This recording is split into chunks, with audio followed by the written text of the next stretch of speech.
웨딩링이 준비되는 걸 봤다는 거예요. 그래서 그 웨딩링은 이제 어린 양과 그 신부의 결혼을 이제 얘기하고 있는데, 십자가 사건 이후에 가장 큰 사건, 이제 남은 가장 큰 사건은 어린 양의 혼인잔치라는 거죠. 그리고 하늘은 거기에 대해서 들떠 있다. 하늘은 모든 것이 그거에 집중돼 있다. 하늘은 그 사건에 지금 집중돼 있는 거예요. 십자가 사건 이후로 지금까지 이렇게 더 중대한 사건이 없다. 그러면서 어린 양의 혼인잔치를 지금 준비하고 있는 중이라는 거죠. 그러면서 지금 교회는 하나님의 킹덤을 위해서 준비돼야 된다. 하나님의 어린 양 잔치를 위해서 준비돼야 된다. 그런데 지금의 교회는 무엇을 준비하고 있느냐? 지상의 킹덤을 위해서 준비하고 있다는 거예요. 지상에서 어떻게 잘 행복하고 복지를 누리고 이 땅에서 어떻게 사느냐에 대해서 지금 집중하고 있다는 거죠. 그것에 대해서 말씀하시면서 교회의 타락은 거기서 온다는 거예요. 정말 하나님이 집중하는 것에 우리도 같이 집중해야 되는데, 하나님은 음성을 들려주시면서 이쪽으로 계획을 주시고 그것을 따르라고 하는데, 교회는 전혀 동떨어진 곳에서 다른 일을 하고 있는 거. 교회는 전혀 그 음성을 듣지 못하고 자신의 일에 분주한 거. 그거를 말씀하는 거예요. 그래서 이러한 킹덤을 이루기 위해서는 성결의 영이 필요하다. 예, 그래서 Spirit of Holiness, 거룩의 영을 우리에게 주셨다고 말씀하시는 거예요. 근데 밥 존스 목사님도 동일하게 이제 다가올 시대에 새로운 종자가 일어나는데, 그들은 Spirit of Holiness를 가진 자다. 성결의 영으로 자라는 자들이다. 그렇게 말씀하셨거든요. 근데 제가 오늘 꿈을 꿨어요. 근데 그 꿈이 너무 신이 나는 꿈이에요. 제가 꿈에서 이제 환난이 몰려오는 걸 봤어요. 그래서 환난이 강처럼 이 도시로 들어오는 거예요. 그런데 저희 아이들이 있었어요. 근데 그 꿈에서 제가 느끼기에 이 환난의 강에 이 아이들이 모두 완전히 잠길 텐데, 이 아이들이, 근데 제 꿈에도 제가 생각하기를 이 아이들이 잠겨서도 그들이 살 것이다. 그들이 이것을 이길 것이다. 지금 어떠한 방법으로 이길지 모르지만 이 환난의 바다에 들어가서 이 아이들이 살아남을 것이다라는 그런 마음을 제가 가지고 있었어요. 꿈에서도. 그런데 그 환난의 바다가 이 아이를 덮치는 거예요. 어려움, 어둠의 바다가 이제 아이들을 덮치는 거죠.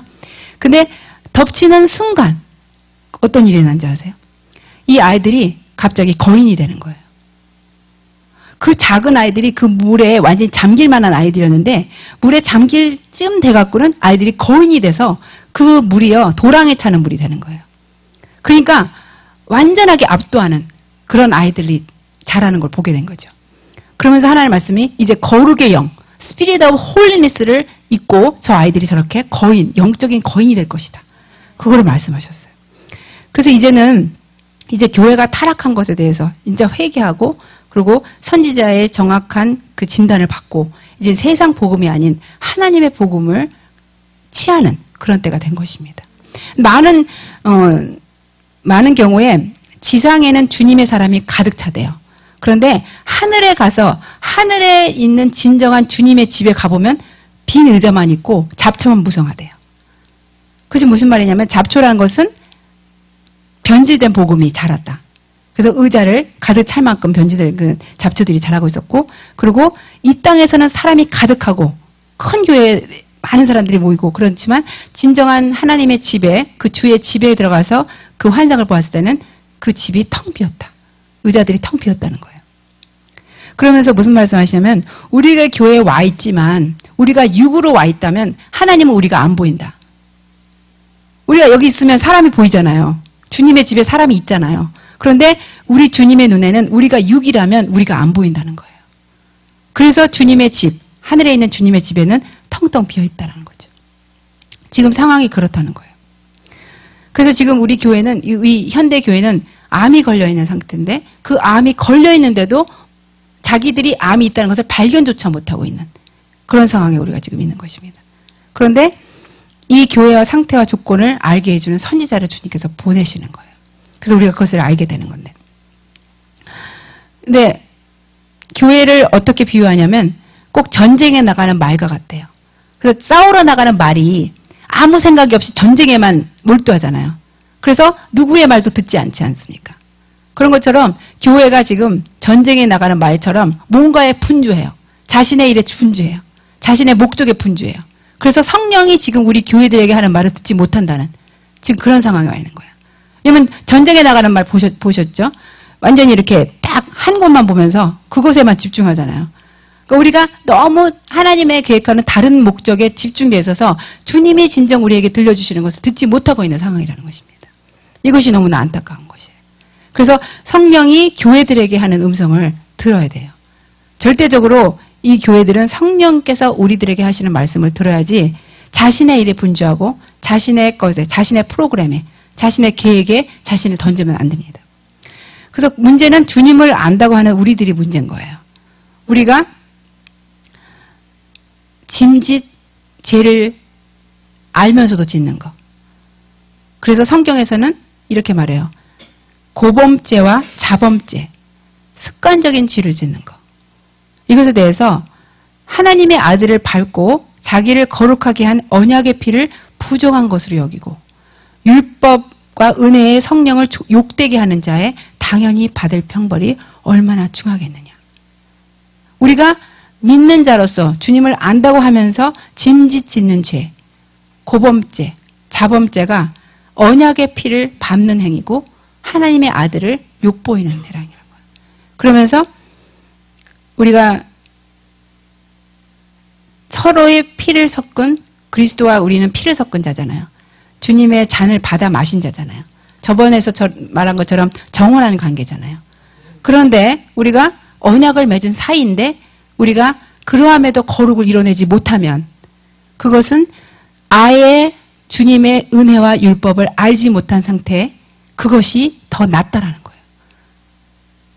우리가 전에 주님을 모르던 그 상태가 지금 주님을 알면서도 계속해서 죄를 짓는 것은 그 상태가 전보다 더 나쁘다는 거예요. 그것을 말하고 있어요.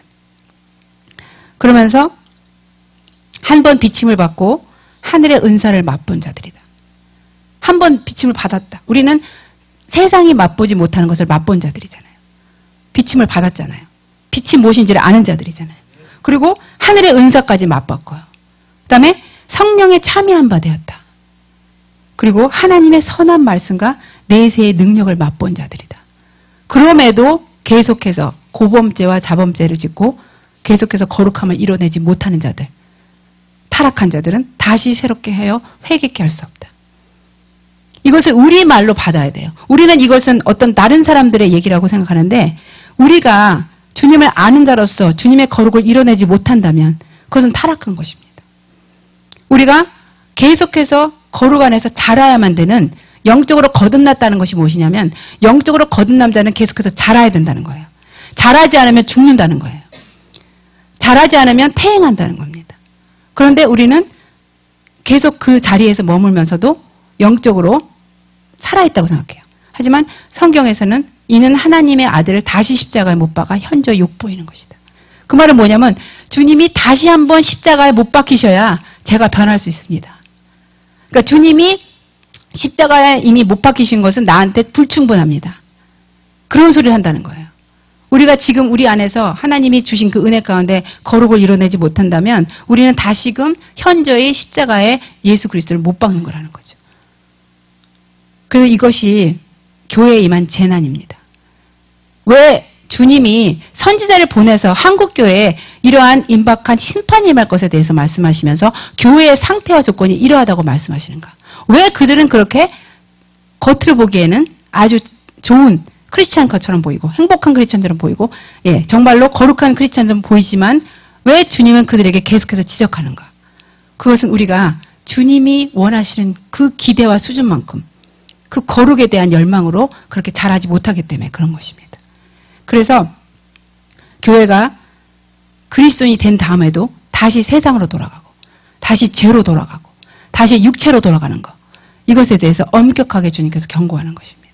이것을 우리 자신으로 받아야 돼요. 이것을 남의 얘기한다고 보면 안 됩니다. 그래서 영이 육체가 되는 것이 하나님의 가장 큰 슬픔이에요. 창세기 보면은 여호와께서 가라사대 나의 신이 영원히 사람과 함께하지 아니하리니 이는 그들이 육체가 됨이라.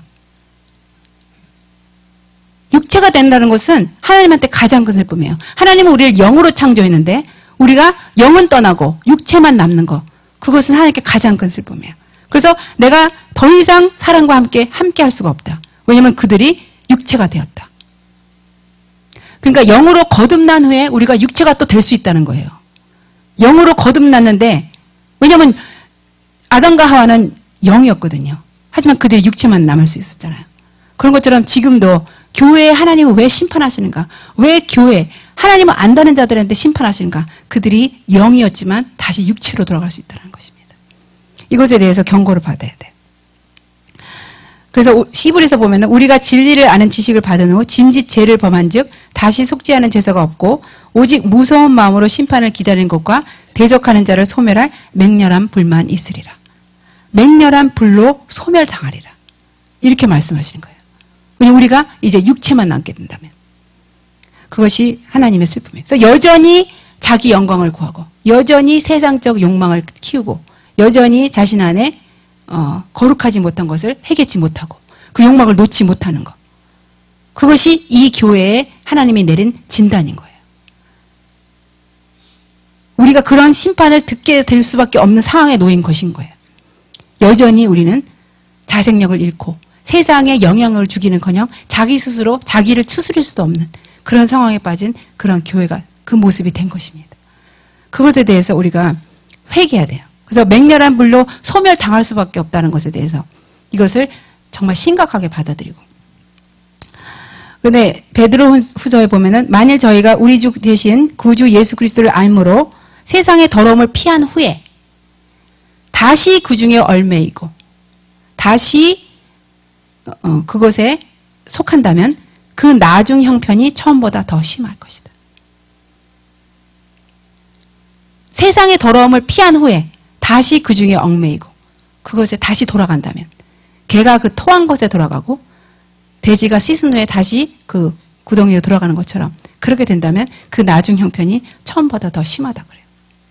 그래서 제가 동생이 둘이 있는데 둘이 다 교회를 다녔어요. 그런데 세상적이었어요. 둘 다 교회를 잘 다니는 아이였고 그렇지만 세상적인 정말로 세상적인 크리스천이었어요. 그런데 이번에 둘 다 크게 주님한테 맞았어요. 하나님이 치셨던 거예요. 그런데 제 동생이 마지막 동생이 더 많이 맞았거든요. 근데 걔가 물어보는 거예요. 왜 내가 더 많이 맞아야 되느냐. 똑같이 자기가 볼 때는 언니도 자기만큼 세상적이었는데 왜 자기가 더 맞아야 되느냐. 그걸 이해할 수 없다. 그러는 거예요. 그래서 그랬어요. 너의 부르심이 더 크다. 너가 하나님을 안 것이 더 많았나 보다. 알고도 알았음에도 불구하고 그렇게 살았던 것이 너한테 더 큰 침이 더 크게 하나님께서 치실 수밖에 없는 것이다. 제가 그렇게 말했어요. 이스라엘 백성이 왜 더 많이 맞습니까?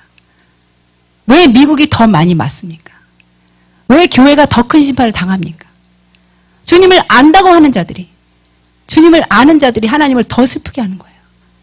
주님을 아예 모르는 자들은 모른다고 하지만 주님을 안다고 하는 자들이 그렇게 주님을 모르게 제 뒤에서 죄 짓고 아직도 변하지 않고 거룩하지 않은 거 그것을 하나님은 가장 슬퍼하시는 것입니다. 그래서 심판은 교회부터 임한다고 그러잖아요. 왜 교회부터 임하겠어요? 하나님은 교회를 어떠한 눈으로 보시는데 그것을 우리가 몰라드리기 때문에. 그래서 한국 교회는 수많은 다른 나라보다 더 많은 열심과 복음에 대한 열정이 있었는데 왜 이러한 심판의 말을 들어야만 되는가? 그것에 대해서 생각을 해보셔야 됩니다. 근데 문제는요, 우리가 이렇게 죄를 알면서도 짓는 죄 가운데 계속 있잖아요. 그러면 면역이 돼요. 말씀에 대해서 면역이 된다는 거예요. 그래서 말씀의 칼에 더 이상 맞지를 않아요. 그것이 더 이상 더 무서운 것입니다. 다른 사람들은 죄악 가운데 있다가 말씀의 칼에 맞으면 거기서 회개할 수 있는데 우리는 그 말씀조차에 너무 면역이 돼갖고 그 말씀의 칼이 더 이상 우리를 찌를 수가 없는 거. 너무 무뎌진 거. 그것이 교회의 또 문제인 거예요. 그래서 더 순결한 상태로 들어가지 못하는 것이. 우리는 더 순결해야 되고 더 윤이 나야 되고 더 주님 앞에 순전해져야 되는데 그렇지 못한 것이 그것이 우리들의 문제인 것입니다. 그래서 영으로 거듭난 우리들은 정말 영으로 성장하지 않고는 존속할 수 없다는 거. 왜냐하면 우리는 이미 영이기 때문에 그래서 이 영적 상태를 놓쳐버리면 우리는 완전히 파멸당할 수밖에 없다는 거예요.